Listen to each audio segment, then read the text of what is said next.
Most people think about dandelions and clover and other broadleaf weeds when it comes to managing turf, but on fine golf course turf, by far the biggest pest in weeds is poania. Poania is a prolific seeder, each year producing millions and millions of seeds that are deposited that can stay viable in the soil for years. So whenever there's an opportunity, that poania will fill in a void, whether it be a divot or voids caused from disease or wear. But here we're going to address creeping bentgrass, typically a desirable grass, but not in a bluegrass setting.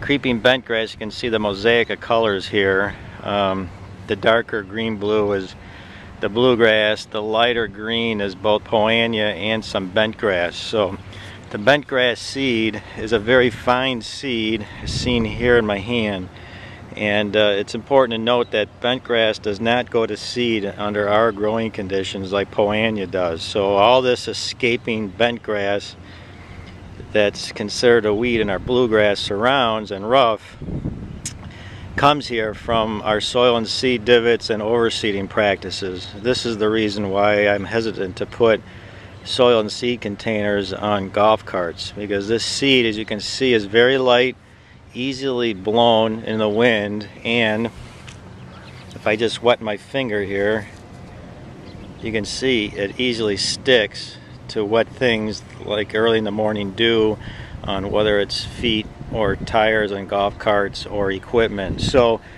and you can also see it's easily blown and finds itself out in areas that you don't want it to be growing in, like in our rough. So the only really best way to deal with this is to sod cut this out and replace it with bluegrass sod. And this is done periodically, but you can see the problem is not just color, but how bentgrass, when it grows to this height of several inches, it's totally different in its way that it lays. So the ball does not have a good perch, so to speak. It doesn't lie well for the golf shot. It gets puffy. This tends to die out midsummer and is not at all desirable in a rough setting. Unlike this bluegrass, where the bluegrass is still staying upright, the ball nestles down in here well, and it creates a better golf shot, and it also performs better. So that's what we're doing out here on all 18 greens. They're all being assessed. Lines are being painted on where the bentgrass is, and we will start switching out this grass, and where we can use this older grass here, we will do so in deeper rough areas where it's not quite so critical to have a little bit of bentgrass or poania growing in with the bluegrass.